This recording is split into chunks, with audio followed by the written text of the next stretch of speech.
Sister Shreya, एक चीज़ बताइए जो मैंने आपसे सवाल किया कि जब बच्चा है, वो खिलौने से खेल रहा है, अब उसको कैसे सिखाएं कि ईगो क्या होता है?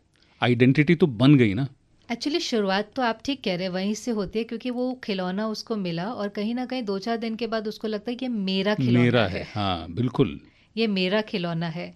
और वो मेरा खिलौना अगर कोई उसकी तरफ देखता भी है तो उसको गुस्सा आता है। बिल्कुल। अगर उससे कोई लेता है हम्म। तो भी उसको बुरा लगता है। हाँ। और कोई ले ना ले उसका भी डर होता है। ईगो हाँ। Has this very 3 dominant emotion, fear, anger और सैडनेस साथ साथ चलता है। फियर, एंगर और सैडनेस, हाँ। पहले फियर, मेरा है मेरा है, तो किसी को कोई ले ना ले। को लेना ले, एक हाँ डर है, वो अपने साथ पकड़ के रखेगा, बिल्कुल। उसको साथ लेकर सोएगा, हाँ। उसको स्कूल भी साथ लेकर के जाएगा, मेरा है वो। हाँ।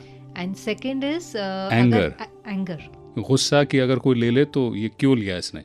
कोई देखता भी है तो अच्छा नहीं लगता। और सैडनेस, अगर छूट जाए, खो जाए, टूट जाए तो फिर दुख हुआ कि यार ये फिर क्या दुख हो गया। होता है। तो ईगो के ये 3 बहुत अच्छी निशानियां हैं। ये तीनों हैं ही, ये एक विशियस साइकिल है जिसमें हम फंस जाते हैं। हम्म। जस्ट बिकॉज हमने उसको कहा ये मेरा है, नॉट रियलाइजिंग कि वो एक मटेरियल पोजेशन है, टेम्पररी है। जो मैंने अक्वायर किया है वो टेम्पररी है। इवन बॉडी, टॉय छोड़ो, चलो let's begin with toy only. Toy का समझ में आ जाएगा तो बाकी बड़ी चीजें भी समझ में आ जाएंगी।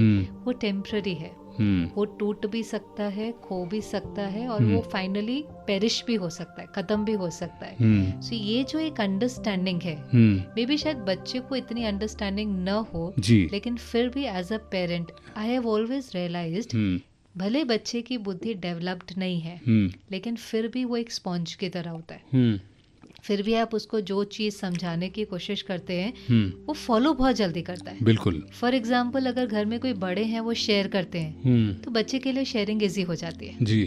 अगर कोई, वो एक तरह से कॉपी करते हैं, बिल्कुल। उनको आप समझा नहीं सकते बैठ बैठ करके, उतनी उनकी बुद्धि डेवलप्ड नहीं होती, पर वो देखते जाते हैं।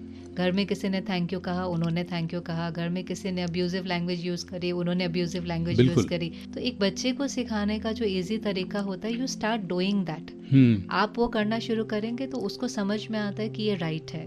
बच्चे के लिए सबसे ज़्यादा इम्पैक्ट पड़ता है उसके पेरेंट्स का।